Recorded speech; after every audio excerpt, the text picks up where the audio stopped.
সত্য কখনো চাপা থাকে না, সত্য কিন্তু প্রকাশ হয়ে বের হয়ে আসে। অবশেষে কিন্তু জানাই গেল যে কে ময়নাকে হত্যা করছে। একটা কথা মনে রাখবেন, ধর্মের কল বাতাসে নড়ে, আর সত্য কোনো দিন চাপা থাকে না। ময়নার বাবা যে সে লাস্টে যে স্টেটমেন্ট দিয়েছেন, উনি বলেছেন যে দূরের কেউ আমার মেয়েকে মারেনি, আমার মেয়েকে মারছে কাছে।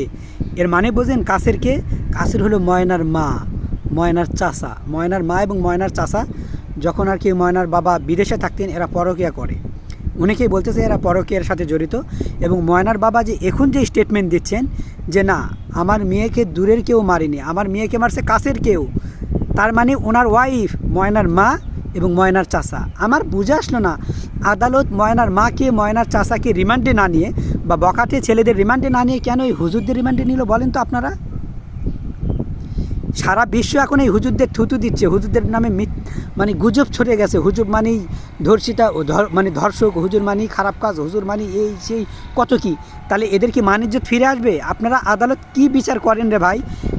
যেই হুজুর নিজে এসে বাড়িতে এসে বয়ে বলল যে দেখেন আপনার ময়নার লাশ পাওয়া গেছে মসজিদের দ্বিতীয় তলায়, তাড়াতাড়ি আসেন চাষিমা, সেই বলেন তো সেই কি ধর্ষক হতে পারে? ধর্ষক হলে তো পালিয়ে যেত, অন্য কোথাও যেত, চাকরি ছেড়ে দিত।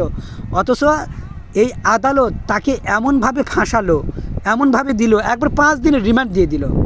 যে নিজেই আসা বলতেছে যে আমি লাশ দেখছি ময়না লাশ মসজিদের দ্বিতীয় তলায়, ও যদি নিজেই এই কাজ করতো তাহলে মসজিদের দ্বিতীয় তলায় রাখতো না, অন্য জায়গায় লাশ ফেলে দিত। এই যে 5 দিনের রিমান্ড নিছে, তাহলে আপনারা মনে করেন না যে আদালত কতটা হুজুরদের প্রতি খালি মানে হিংসাত্মক এবং কতটা ভঙ্গুর এবং কতটা এরা মানে নিয়মের দিক থেকে আদালত, আমি মনে করি যে আমাদের বাংলাদেশের আদালত একদমই অকেজো আদালত, এদের সঠিক কাজ নাই। যেই মানুষ নিজে স্বীকারোক্তি নিজেই বলতেছে যে আমি দেখেছি ময়না লাশ পাওয়া গেছে, হুজুর এই কাজ করেনি, তাহলে হুজুরদের তোমরা তোমাদের হেফাজতে রাখো, সর্বোচ্চ জেলেই রাখো সম্মানের সাথে, যে আগে দেখা হোক যে তোমার সাথে ডিএনএ মিলে কি না। হয়ে গেল, তা না করে হুজুরকে তোমরা রিমান্ড দিলে, অথচ আজকে এই ময়নাকে মারছে ময়নার মা এবং চাচা, তাদেরকে আপনারা রিমান্ড দিলেন না, সেগুলো ভালো করে দেখলেন না। আর হুজুরকে যেই পাইছেন অজগিবি রিমান্ডে নিয়ে নিয়েছেন। ওইরকম রফিকুল হক মাদানির সময় দেখলাম তাকে ওই যে মেমোরিতে কী যেন পাওয়া গেছে, পর্ণ পাওয়া গেছে, রিমান্ডে নিয়ে নিলেন। পর্ণ পাওয়া গেলে রিমান্ডে কেন নেবেন বলেন? ইউটিউবে সার্চ দিলে পর্ণ আসে না, সেটা আপনারা বন্ধ করতে পারছেন? ইউটিউবের পর্ণ যদি বন্ধ না করতে পারেন, মেমোরিতে পর্ণ থাকলে সেক্ষেত্রে আপনারা কেন তাকে রিমান্ডে নেবেন? এবং মামুনুল হক যখন করে মেয়েকে নিয়ে ধরা পড়লো, একেবারে আপনারা মামুনুল হককে হাত পা ভেঙে একবার আদালত ন্যাংরা করে দিল। এটা কোনো আদালত হলো? আজকেও যে টুপিওয়ালা দেখছে, হুজুর দেখছে, হুজুর তো নিজেই বলছে আমি করিনি, হুজুর তো পালিয়ে যায়নি, হুজুর নিজে এসে খবর দিছে যে আপনার ময়নাকে পাওয়া গেছে মসজিদের দ্বিতীয় তলায়। তাহলে সেক্ষেত্রে আপনারা আদালতে রিমান্ড দিবেন না, আপনারা ডিএনএ টেস্ট করেন, করার পর যদি মিলে যায় হুজুরকে ফাঁসি দেন, আর মিলে না গেলে তাকে সম্মানের সহিত মসজিদে ফেরত দেন। আপনারা তা না করে সরাসরি হুজুরদের রিমান্ড নিলেন। এখন কি হবে? রিমান্ডের পর যদি প্রকাশ পেয়ে যায়, সত্যি যদি প্রকাশ পেয়ে যায় ময়নার মা এবং ময়নার চাচা মারছে, তখন কি হবে বলেন? এই হুজুরদের মান ইজ্জত আপনি নষ্ট করে দিলেন, এই মান ইজ্জত কি ফিরে আসবে আর কোনো দিন? হুজুর তো মরেই গেছে, অর্ধমৃত। যখন তাকে রিমান্ডে নেওয়া হয়েছে, একটা টুপিওয়ালা বলে পাঞ্জাবি পরে আসে বলে আপনারা রিমান্ড নিয়ে নিয়েছেন, ও আর বেঁচে থাকার মতো অবস্থায় আছে? তাহলে এই যে দুইটি প্রাণ, তাজা প্রাণ, নিরপরাধ, তাদেরকে আপনারা খুন করলেন, মেরে ফেললেন, তাদেরকে মনকে হত্যা করলেন, তাদের দেহ তো অর্ধমৃত হয়েই গেছে, তাদেরকে আপনারা মেরে ফেললেন। এই মেরে ফেলার বিচার কী হবে বলেন? সমাজ, সুশীল সমাজ তোমাদের বলছে, তোমরা বিচার কী হবে বলো? তোমরা হুজুর দেখলা রিমান্ড নিলে, আগে তো অন্তত খতিয়ে দেখা উচিত যে কী হচ্ছে বিষয়টা।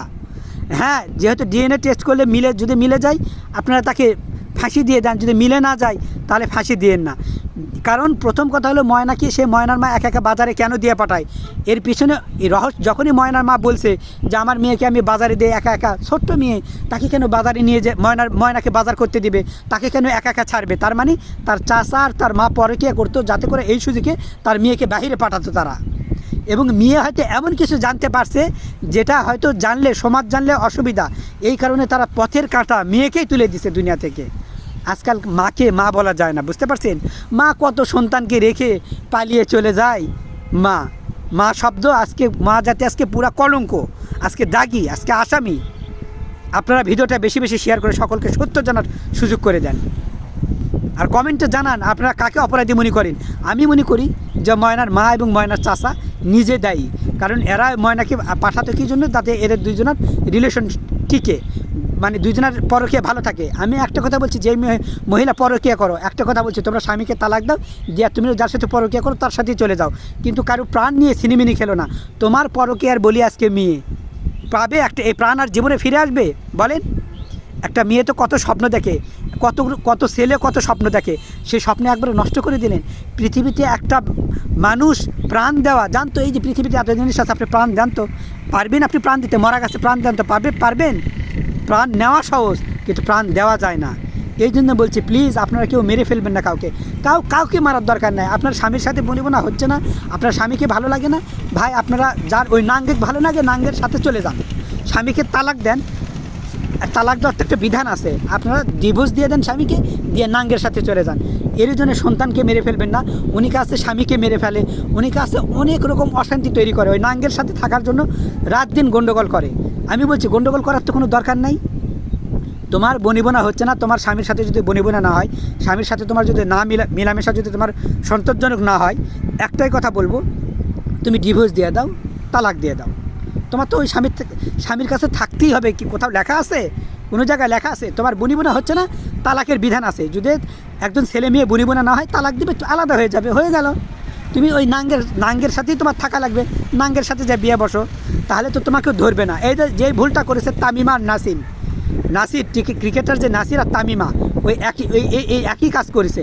কে রে, তোদের ছাড়ারা হয়নি, তোরা তালাকি দিসনি, আর এই সরল একটা ছেলেকে তোরা জীবনটা নরক বানিয়ে দিলে, ফেঁসে দিলি।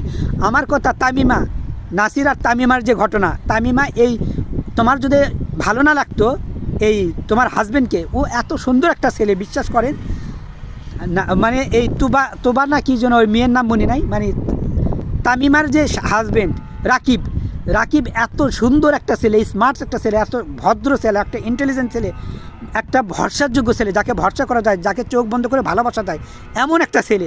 সেই ছেলে তোরা সংসার নষ্ট করে দিলি। তুই নাসিরের সাথে যা বিয়া বসলি, ক্রিকেটার, টাকা দেখছিস আর পালিয়ে চলে গেছিস। আমার কথা হলো, তোর ভালো লাগেনি, ভালো কথা।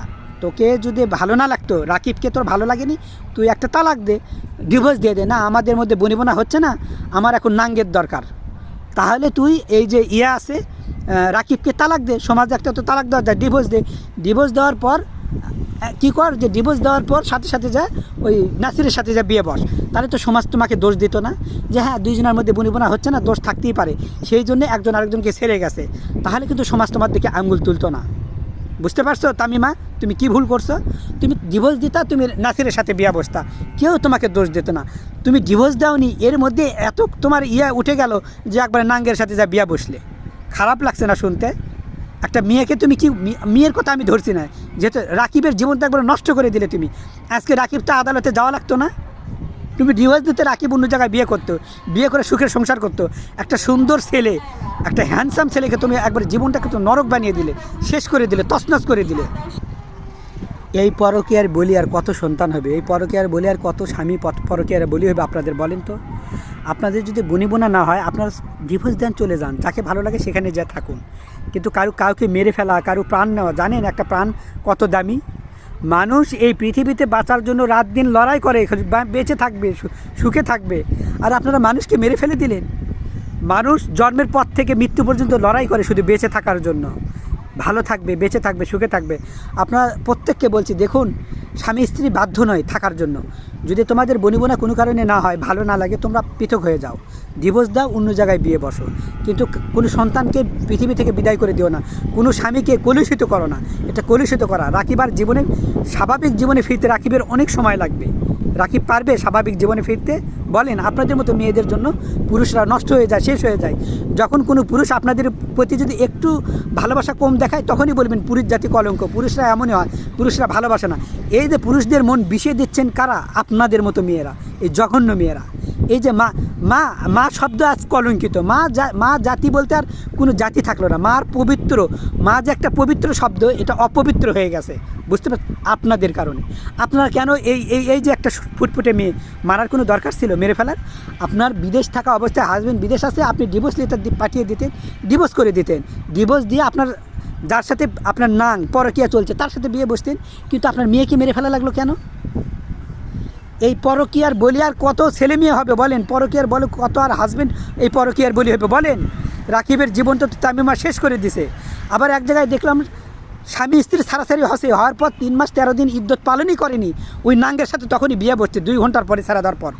মানে এত বাজে হয়ে গেছে এই মেয়েরা। একটা কথাই বলবো, প্লিজ তোমরা এই যে পরকীয়া করছো, তোমরা পরকীয়া করো না। কারণ হলো, তোমার যদি হাজব্যান্ডের সাথে বনিবনা না হয়, তোমার যদি মনে হয় যে নাঙ্গেই বেশি সুখ দিবে, নাঙ্গের কাছে চলে যাও, আমার কোনো আপত্তি নেই। ধরেই নিলাম নাং না প্রেমিকা বা প্রেমিক, তোমাদের প্রেমিক তোমাকে বেশি ভালো দিচ্ছে, আদর ভালোবাসা দিচ্ছে, সোহাগ দিচ্ছে, প্রেমিকের কাছে চলে যাও। বোন তোমাদের পায়ে ধরি, মা তোমাদের পায়ে ধরি, তোমরা তবু কোনো বাবার জীবন নষ্ট করে দেয় না, কোনো সন্তানকে মেরে ফেলো না। সন্তান একটা প্রাণ, যাদের সন্তান নেই তাদেরকে জিজ্ঞাসা করুন সন্তান কতটা কষ্ট, তাদের কাছে সন্তান কি। বুঝতে পারছেন? আপনারা মেরে ফেললেন কেন বলেন? আপনারা ডিভোর্স দেন, দিয়ে অন্য জায়গায় বিয়ে বসুন। সমাজ অনেক কথা বলবে, হ্যাঁ এই তো ডিভোর্স দিছে, এ নাঙ্গের আশায় ভাতার ছাড়ছে। ভাই সমাজকে একটা কথাই বলি, স্বামী স্ত্রী যদি বনিবনা না হয়, মিল না হয়, তারা চলে যাক, আপনারা তাদেরকে থুতু দিয়েন না। কারণ তালাক দেওয়া তো বৈধ আছে নাকি, এটা তার অবৈধ নয়। যদি কারো মিলামেশা, যদি কারো যদি কোনো হাজব্যান্ড স্বামী স্ত্রী তাদের মিল না থাকে, তাদের মধ্যে যে বনিবনা না হয়, বোঝাপড়াটা ঠিক মতো না হয়, একটা কথাই বলবো, তোমরা ডিভোর্স দাও, চলে যাও, মানুষের কথায় কান দিও না। আর মানুষকেই বলবো, ডিভোর্স দেওয়াকে তোমরা খারাপ মনে করো না, কারণ ডিভোর্স দেওয়া অন্যের সংসার করা ভালো মানুষের প্রাণ নেওয়ার চাইতে। আপনারা প্লিজ বেশি বেশি ভিডিওটা শেয়ার করে সঠিক সত্য তথ্য সকলকে জানার সুযোগ করে দেন। এখনই বেশি বেশি শেয়ার দেন, যাতে করে সবার ভুল ভেঙে যায় যে কে খুন করছে। হুজুরদের নিয়ে যায় রিমান্ডে রাখছে। আপনাদের এত বুদ্ধি দেখে আমি বাঁচি না।